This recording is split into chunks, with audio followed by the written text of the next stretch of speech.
Welcome back.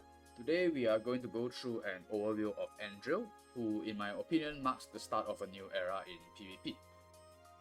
Andriole is widely regarded as a better version of Gintoki, but I would say that Andriole requires a little bit more finesse in execution compared to him. But overall, yeah, Andriole does have a lot more tools available to him and fits into the current meta a little bit better. Well, this is in a PvP setting, of course. Andriole is pretty brain dead in PvE, which he also happens to be quite good at. For his talent Royal Devotion, first part of it is if there are no allied units within one block, his attack and defense will increase by 10 to 20%. So this is basically his part of the stat boost that other units will have as well, either attack or damage increase. But for Andriole, it's not unconditional. You just need to remember to not stand directly next to his allies, and you will get the stat boost. And this is unique to him. Once per battle, after taking action, choose a non-summon allied unit to grant Oath of Loyalty, which gives both that unit and himself the command of 15% increase to all stats, excluding HP. So this is a command, so it doesn't stack with other similar things like attack command or maybe Lightbringer's defense command for holy units if you are casting it on another holy unit. And this oath will go away if Andriole dies first. So even though the buff stays on, the target that you select, if Andriole is no longer on the field, this stat command will go away. And when this allied unit with the oath either kills an enemy unit or dies, then this unit will get a full restore, 100% HP. And if this unit already has taken action this turn, it will act again. When an allied unit with the oath dies, Andriole additionally gains the hostility buff, which allows him to ignore terrain restriction when he moves, and also allows him to attack first when entering battle, while also ignoring 30% of the enemy's defense. And all these effects bypass immunity, you cannot prevent them with a buff block. And the stat boost effect or command skills cannot overlap. Okay, we mentioned that already. Act again effect can only trigger once per turn. So this entire bottom part is basically where the comparison between him and Gintoki comes from. Gintoki, when his ally dies, he will basically get 4 stacks of his talent, which gives him attack first as well as a lot of attack and damage reduction. But for Gintoki, this applies to any of his ally units that dies, including summons. Whereas for Andriole, you have to be a bit more specific. You have to select the target that you will grant this buff to, and only when this ally that you grant the buff to dies or kills a unit, he will be able to get his act again. And only when that specific unit dies, you will get his version of Angry, which is this hostility, which grants him like kind of similar buffs. It gives him some movement, gives him attack first, and it gives him basically more damage. So notably, compared to Gintoki, he doesn't really get any damage reduction. So if you want to tank things, you just kind of have to build him to be a bit more tanky. But compared to Gintoki, he does get defense in his talent, so he has that going for him. For Andriole's skills, first we will start off with his unique skill, which is his personal variation of Chivalry. And it's actually Chivalry and Indomitable combined into one. They gave him the passive, and they attach the condition that you have to be within 3 blocks of your allied Oath of Loyalty unit. And as long as you can maintain that, you will get a 20% HP revive. And for the active component, just like Chivalry, you get immunity, but unlike Chivalry, you don't get the heal and the 30% attack buff, so you're gonna get the attack buff from somewhere else. But you also get a buff that allows you to ignore enemy unit obstruction when moving for 2 turns, and this means that you can run through enemy units to hit something that is, behind the tank, sort of.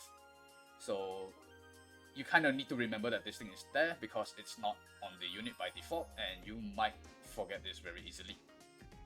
Other than that, yeah, it's just his act again skill, but on a 1 cost compared to other units' 2 costs. For his 2C unique skill, it's a very simple attack skill with a 1 turn cooldown, melee range, does 1.5 times damage, and before battle you will lose 30% of Andriole's current hero HP and deal equivalent fixed damage to the enemy. So for 30% of your hero HP, not your troops, you will do the equivalent number of fixed damage to both enemy hero and troops.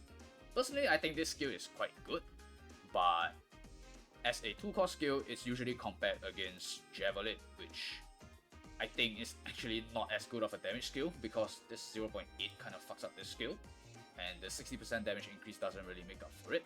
But this skill does have 2 range, and it also allows you to retreat 2 blocks, which gives Andriole a lot of flexibility to move in and out of the battlefield, and that's why Javelin is generally more, it's brought more often than Blood Boiling Charge. As for his 3C, it also has a second passive component with it, so this unit has 2 passive components, so be careful of like Wet Hand Despair or stuff. Can kinda remove a lot of the utility from this hero. So for his 3C, the passive basically allows him to heal 15% HP for this unit and his allied Oath of Loyalty, let's just call him his friend. And this healing is doubled when processing hostilities, so when his friend dies, the 15% that would have gone to his friend would return back to Andriole, and now he heals 30% HP per turn. So, compared to Gintoki, Gintoki kind of full heals when he clicks his egg again, right? Because of the 50% heal plus the Sensi healing.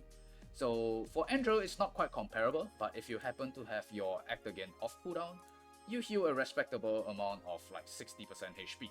So 30% on the act again and 30% after you attack or end turn. As for the attack itself, this attack does 1.8 times damage, so it's a sword soul type skill. And before battle, dispels 5 buffs from enemy units as well. So yeah, typical 1.8 times and dispel 5. If there are any allied units with Oath of Loyalty within 3 blocks, or the caster, which is Andriole, possesses hostility, this attack ignores guard and deals 20% increased damage. So if 1.8 and the dispel 5 is not enough, if you can fulfill either of these conditions, you can use it to fucking ignore guard and get 20% increased damage as well. This is potentially an ignore guard skill, but on a sword soul. So this is quite insane. And we are just halfway done with this skill. Upon eliminating an enemy, this skill's cooldown is reduced by 5 turns, so it's free. And the caster can move another 3 blocks. Like Leon, you can hit and then retreat. And if this doesn't kill the enemy, you can act again once and try to hit the enemy with a second skill, which is usually your 2C. But if you are trying to hit a unit behind guard and you fail the kill, be careful because the ignore guard is only bound to his 3C, so your Javelin or your Blood Boil will not ignore guard as well, so yeah, just pay attention to that. And then this effect has a trigger cooldown of 2 turns. So yeah, this act again or the reduced cooldown by 5 turns and moving 3 blocks, they share a cooldown and you can only trigger it after 2 turns. So let's say you kill a unit with your 3C, and then you get the refresh cooldown, and then you kill another unit with 3C, this time you will not get the cooldown refresh and the move again. So unless you wait for the 2 turns to be up. So yeah, overall this will be the most common skill set you will see in PvP. And in PvP, you'll probably just bring the Blood Boiling Charge, right? Because it's 1 turn cooldown, so you can basically kind of cycle between the skills. And you will almost always have a skill up, as long as you pay attention to your 2 turn cooldown reduction.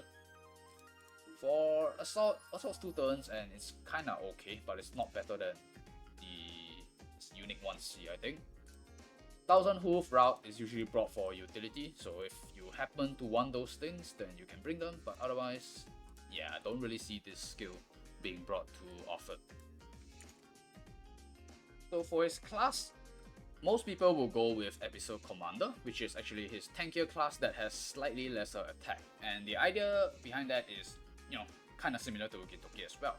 Just kind of build enough HP and defense on him to survive, because he kind of already has enough damage in his kit, so you don't need to build too much into his attack. And the idea of a late game carry, as long as you survive, you will just kill everything eventually. So Episode Commander will be his preferred class. And for his stones and arena stones, it's kind of the usual. For attack HP defense, and then attack HP defense double suffer crit. You can put crit damage and crit chance on him if you want, but don't think he really has the space for that. And again, Usually his objective is to survive, the damage will come by itself later. As for his troops, I think he mainly has 3 troop options: Angels, Cavalier of Flame, or Vanguard. So starting with Angel I think is the most simple one. You just bring it if you want to tank magic, because combined with Tiamat's armor and potentially any terrain tech that you can get, Angels will basically hit 85% magic damage reduction, which means that he's pretty much unkillable by magic unless you get hit directly by a Wind Blade. And after going through the Angels, they still have to go through Andriele's main body, which is quite difficult. So, but on the damage side, it doesn't quite compare to the other two, which are Vanguard and Cavalier on Flame. So overall, I think Vanguard is the better troop because it's a mixed combo with Andriele's cavalry body, and infantry troops are kind of both good at attacking and defending as well. Whereas Cavalier, horse troops are mostly better for just doing raw damage. And I think between these two, usually it depends on the rock, paper, scissors with the target you want to kill and what troops they can bring. So if you think they can bring phalanx, then you kind of want to bring vanguards, and if you get that they will bring cavalry troops, then you bring your own horse troop as well. If you are hitting or you're trying to kill 2 things that could either bring lancers or cavalry, then I think Vanguard is the overall better option, because I think Vanguard plus Andriele's cavalry body might have a better time going through a cavalry troop and potentially a cavalry or non-cavalry hero, compared to bringing your own cavalry troops and trying to go through phalanx when both your hero and troops are horse class. So yeah, these are the main 3 options. Angels to tank magic, DPS you will bring horse or infantry, and which one you bring depends on what troops you think your enemy will bring. So for Stealing Warriors, it's actually a pretty decent troop, but for Andriele, he has other better troop options, so you don't really consider this, even though it could be a solution to the middle ground between Lancer and cavalry troops. I think it just doesn't quite compare to the other two, because the defensive part of Stealing Warrior only applies when you are range attack, and as an offensive troop, flyers are typically not the best. They are better as defensive troops, which I think Angels and Vanguards will have that covered for him. For his equipment and enchants, as we've mentioned before, Andriele kinda has a bigger focus on being built to be fat to survive, rather than building for raw damage, because he should have enough damage from the rest of his kit that you can justify putting something like Dragon Slayer Graham as his most preferred weapon, which is very unheard of. This is the first time I've heard of Dragon Slayer Graham being the preferred weapon. For the rest of his set, we have Tiamat Blessing, because it's mainly allowing him to tank through magic, and notably it allows him to possibly tank Awakener's 3C as well, because he has a very big HP pool if you build for it, and this 20% magic damage reduction combined with that base HP could allow him to survive. It's not guaranteed, depending on how fat you build yours, but there is a decent possibility of surviving that. Fury of Tyr, well, he is still a DPS unit after all, so you kind of don't want to give up too much damage for it. You can kind of tweak around with your set, but I'll say Fury of Tyr overall is the better option. And for his accessory, it's kind of free for all. Personally, I prefer Bond of Arashi because of actually the upcoming unit, which is Ashen, which has a built-in stun in her kit. And this Bond of Arashi basically allows you to 1v1 things like Ashen, and potentially Burn that tries to bring Shield Bash to stun you and kill you in 2 hits. So Arashi will allow you to do that, and it also allows you to prevent passive skill Silence, which could be a decent option because of his 2 passives built into his skills. But okay, starting with weapon, the other option is basically Routing Light, which is kind of like the DPS option for him, because that weapon will give you the raw 10% attack and give you a up to 10% damage increase. But if you use it with Act again and move 3 blocks, it's basically 6%. And this debuff is kind of whatever. So this is basically kind of like a DPS option, even though it has lesser base HP, but the Dragon Slayer Graham will have the, okay, let me put this away, 8% HP as well. For his armor, I think Tiamat is just one step above the rest. If you don't have a Tiamat, or you don't want to use Tiamat for some reason, you could either go with Defenders or Aeola's better armor. because it's less likely for you to require Bloodline because he has attack first in melee, which means that if your friend dies, then you should generally have no problem surviving melee unless the enemy has attack first as well. Which, to be fair, is actually pretty common nowadays. Granshell, Z2, Gintoki, they all have attack first.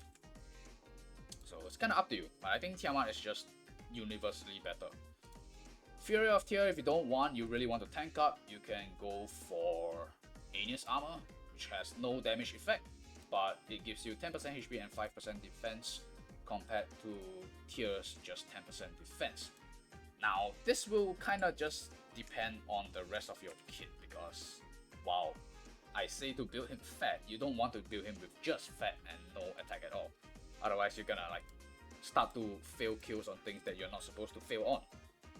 So if you don't go Arashi, you can go for the other kind of more DPS options. So Overlord's Badge will kind of be the usual middle ground for an attack accessory, while also giving a lot of HP because of its base and all stats 5%. He can also bring SSM as well. It's not very common, I think, and I don't really like it because unlike flyer units that usually carry this as their accessory, for flyers they need the SSM to maintain their last rites damage reduction. So Andriole doesn't really quite have anything like it, so the only thing that SSM will help him maintain is his troop tag for infantry when he's being attacked, and you know, the raw damage from the Ragnarok proc itself. And that's kind of about it for SSM. So SSM also doesn't give base HP, so you know, the option is there, but I personally don't like it very much. And if you're not going for these all-stat accessories, I think the DPS accessory of choice will be Prisoner's Gear. And because of the bonus attack against cavalry, this might give you the possibility of muscling past cavalry troops while bringing vanguards.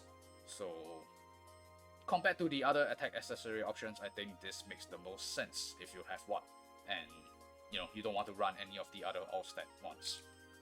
For his enchant, I'm personally going with Breeze. I still want mobility on this guy. I don't want to be like just completely outranged by something else that has naturally more range.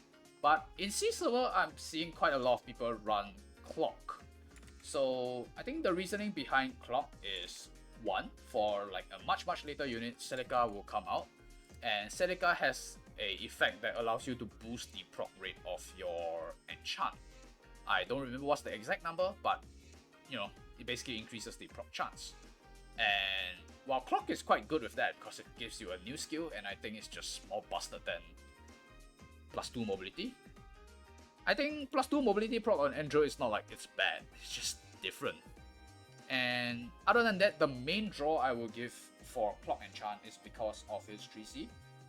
And it's not because of the internal cooldown refresh, like this 2-turn thing, but it's more of when you use Andriole to kill something that has a revive or is tanky, you will need to proc his double hit. You can't kill it one hit. And if you're using this 2-hit method to kill a unit, this shit goes into cooldown for like 3 working days. And if your enemy still has a tank, you might find that your Andriole does not have enough time to recover his 3C and go for the remaining kills. So in that situation, sometimes you might even think that it's more worth it to go for the tank directly to open up the late game suite for your Andriole. And Clock enchant kinda helps alleviate that a little bit, but it's only a 30% proc chance. So, you know, you gotta weigh your options. For his mechanics, I'm not really going to go too much into detail, because I think if you can do the preview quest for Andriole, you should have a pretty good grasp of what this unit can do. Basically, you choose one ally, you oath him, you make him your friend, and then you, I don't know, I'm just anyhow clicking, you kill a unit, and then your friend kills a unit, you heal to full and you get a second action, and then you kind of just do that forever in PvE. And in PvP, you know, it's like a lot less simple than that. Because for Andriole, it's not really about what he can do, but about how you use it. Because you kind of need to decide who you want to give your oath to. You want to decide whether your oath is like a DPS, and then it's a DPS that kills and runs back, or it's a DPS where you want to just kind of sack them and give the hostility buff to your Andriole. So, and also you gotta be mindful about proccing your turn priority, because Andriole will get a new action not just on allied death but also on the kill as well, which, you know, if you are used to using Gintoki, you will only pay attention for the death act again but not the kill act again. So you're just gonna have to keep these things in mind and play around with it a little bit to get used to it. But yeah, for Andriole, it's basically who you make your friend and how you use your friend, whether you use them to kill and escape or kill and just let them die to proc Andriole's anger. And that's kind of about it. Other than that, you know, watch your 3C's cooldown, watch your passives, and that should be it for this unit. So yeah, thank you guys for watching. I'll see you guys in the next video. Peace.